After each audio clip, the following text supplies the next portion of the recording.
Bismillahirrahmanirrahim. Assalamualaikum warahmatullahi wabarakatuh. Alhamdulillahi rabbil alamin. Wabihi nasta'inu ala umuri dunya waddin. Wassallallahu ala sayyidina Muhammadin Nabiyil ummi wa ala alihi wa ashabi ajmain. Ashhadu an la ilaha illallah wahdahu la sharika lah. Wa ashhadu anna Muhammadan abduhu wa rasuluh. Allahumma salli ala Sayyidina Muhammad wa ala ali Sayyidina Muhammad. Qala Allah Ta'ala fihi al-Qur'anil Karim. A'udzu billahi minasy syaithanir rajim. Bismillahirrahmanirrahim. La ikraha fid din. Qad tabayyana ar-rusydu minal ghayy. Al-ayah sadaqallahul azim. Amma ba'd. Teman-teman sekalian, sebelum saya memulai video ini, izinkan saya memperkenalkan identitas diri saya. Nama saya Muhammad Zulfikar Fazanugraha. Nomor induk mahasiswa saya 1700031. Saya adalah mahasiswa dari jurusan atau program studi ilmu pendidikan agama Islam di Universitas Pendidikan Indonesia. Nah, video ini saya buat bertujuan untuk memenuhi salah satu tugas akhir dari mata kuliah yang saya ampu di semester ini, yaitu Sejarah Peradaban Islam, yang kebetulan diampu oleh Bapak Saiful Anwar dan Bapak Riz. Nah, hari ini saya akan menjelaskan tentang materi yang memang sudah menjadi bagian yang untuk saya, yaitu menjelaskan tentang sejarah Islam di Filipina dan perkembangan Islam di Filipina. Nah, mohon teman-teman simak dan insya Allah semoga bermanfaat untuk semuanya. Sekarang kita masuk pertama ke sejarah Islam di Filipina. Kita tahu Filipina itu adalah negara yang secara letak geografis itu berada di Asia Tenggara. Nah, Filipina itu bukanlah seperti Indonesia, Malaysia, Brunei yang Islam adalah agama mayoritasnya atau agama yang paling banyak dianut oleh penduduknya. Di Filipina sendiri 82% itu adalah agama Katolik. Lalu yang berikutnya Protestan, dan Islam hanya sekitar di bawah dari 7% di Filipina itu pada saat ini. Nah, bagaimana sih awalnya Islam masuk ke Filipina, ke negara Filipina yang kita tahu negara yang memang sehingga saat ini bukanlah negara yang Islam menjadikan Islam sebagai agama mayoritasnya, tetapi Islam sudah masuk di dalam konstitusi di Filipina, artinya agama yang sah di Filipina saat ini. Islam sudah menjadi agama salah satu yang sah selain agama-agama yang lain. Nah, Islam masuk itu di Filipina itu di awalnya itu di Kepulauan Sulu atau di Mindanao. Justru uniknya, menurut salah satu teori yang saya baca dan saya kaji, yang membawa Islam ke Filipina itu yaitu adalah raja dari Minangkabau atau raja dari Sumatera Barat, dari salah satu teori yang saya baca. Jadi Indonesia mengambil andil dalam syiar Islam yang ada di Filipina. Masya Allah, luar biasa. Dan ada beberapa teori yang seperti halnya di Indonesia, bahwa lewat jalur perdagangan dan lain sebagainya. Banyaklah teori-teori yang diungkapkan oleh para peneliti. Tapi yang paling sahih yaitu masuk dari Kepulauan Sulu dan Kepulauan Mindanao. Itu pada abad ke-14. Nah, teman-teman sekalian, bahwasanya Islam di Filipina ini pada saat itu memang cukup sulit untuk disiarkan di Filipina, karena pada abad ke-16-nya itu Filipina didatangi oleh penjajah Spanyol. Pada saat itu didatangi oleh penjajah Spanyol, maka Islam hanya bisa masuk ke Filipina bagian selatan.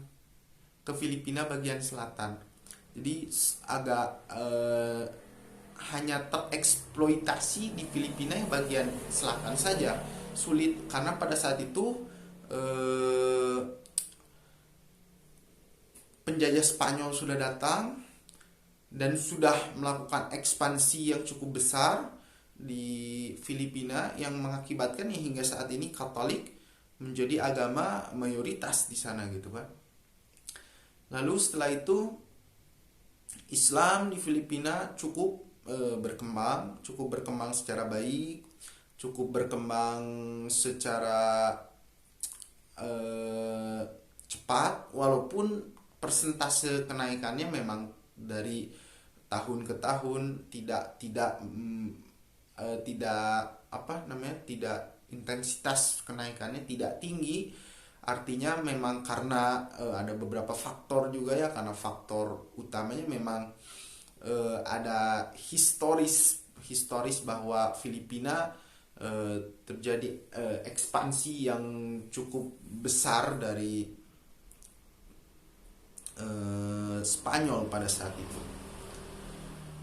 Lalu masuknya Islam di Filipina memang melalui proses yang sangat panjang, hingga Filipina sekarang sudah memiliki masjid di Marawi City dan lain sebagainya. Itu butuh proses yang sangat panjang dari awalnya masuk di Kepulauan Sulu itu dan Kepulauan Mindau, sekarang hingga berkembang, butuh proses karena ya tadi tidak semudah di Indonesia, karena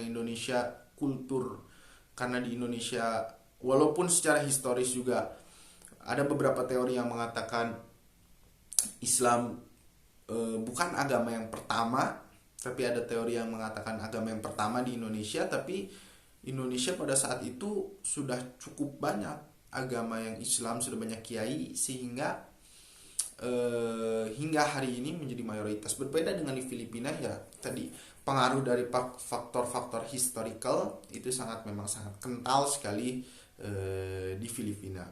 Nah, hingga saat ini Filipina memang bukan negara mayoritas Muslim, tetapi Muslim sendiri di Filipina sekarang terbagi menjadi dua. Yang pertama itu adalah Muslim moderat atau yang menginginkan perkembangan Islam yang lebih mengikuti lah zaman, dan satu lagi adalah Muslim yang bisa dikatakan radikal dalam tanda kutip, yaitu dari basis Moro, yaitu dari Moro Liberation Front, Moro Liberation Front. Nah, Moro ini hingga sekarang melakukan perang gerilya dengan pemerintahan Filipina. Kita tahu ada beberapa tragedi besar, penyanderaan, dan pada saat itu juga sempat ramai yang sandra dari Indonesia, yang kita tahu Abu Sayyaf basisnya. Ketika itu pemerintahan Filipina cukup kesulitan untuk menghadapi muslim ekstremis, bisa dikatakan seperti itu, di Filipina, karena tadi mereka melakukan perang secara gerilya. Walau di luar konteks itu muslim yang basisnya moderat itu juga pun banyak juga, dan mereka bisa hidup berdampingan, mereka bisa membangun masjid juga, salah satunya di Marawi City. Mereka bisa membangun pusat studi Islam juga, lalu mereka bisa membangun pesantren dan lain sebagainya. Jadi artinya walaupun ada dua basis, tapi basis yang moderat pun cukup punya andil dalam peradaban Islam di Filipina. Jadi tidak serta-merta bahwa Islam Filipina ya hanya Moro saja, Moro Liberation Front saja, tapi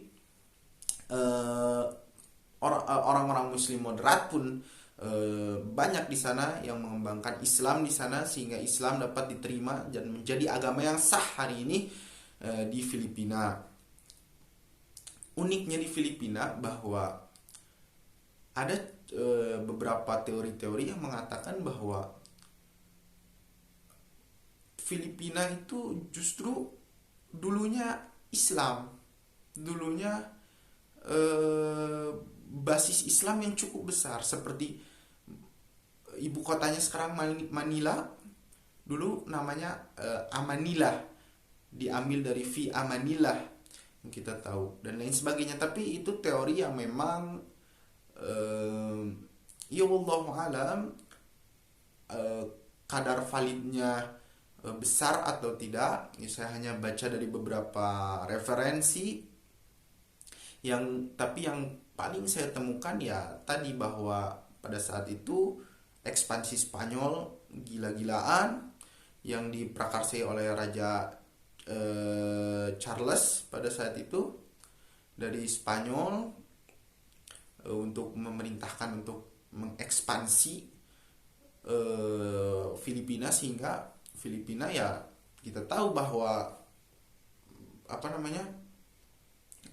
misi dari penjajah adalah gold, glory, dan gospel. Akhirnya Filipina menjadi salah satu basis Katolik yang cukup besar di Asia Tenggara hingga saat ini.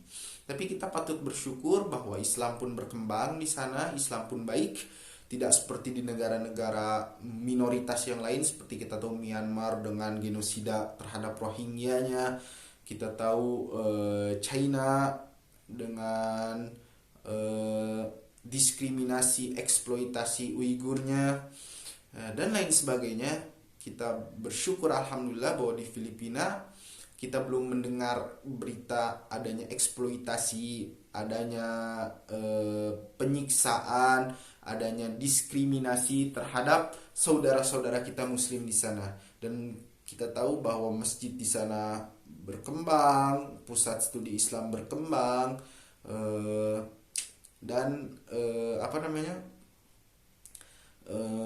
pesantren-pesantren ada dan lain sebagainya, patut kita syukuri di Filipina itu. Jadi kesimpulannya bahwa hingga saat ini Islam di Filipina berkembang, walaupun perkembangannya tidak tinggi, tidak grafiknya tidak naik, mungkin bisa dikatakan konstan dan lain sebagainya, tapi patut disyukuri bahwa saudara-saudara muslim di Filipina dapat menjalankan ibadahnya, bahkan agamanya diakui oleh negara. Dan walaupun tadi terbagi ke dalam dua bagian, ada dari Moro, ada dari Islam moderat, tapi ya begitulah, maksudnya perkembangan Islam pastilah ada yang fanatisme buta, bisa dikatakan gitu, fanatisme buta, baik di berbagai negara pun selalu ada, di agama apapun pun selalu ada seperti itu. Tapi alhamdulillahnya Islam tetap dihargai, tetap diakui, tetap dilindungi oleh pemerintahan di Filipina hingga saat ini. Mungkin sekian penjelasan dari saya. Mohon maaf bila banyak kesalahan dan keliruan. Segala khilaf dan salah dari saya. Kebenaran hanya milik Allah. Akhir kata saya ucapkan terima kasih. Semoga video ini bermanfaat, dan jangan lupa doakan saya agar selalu istiqamah dalam taat beribadah kepada Allah dan istiqamah dalam menjauhi maksiat-maksiat Allah. Akhiru kalam, wabillahi taufiq wal hidayah, wassalamualaikum warahmatullahi wabarakatuh.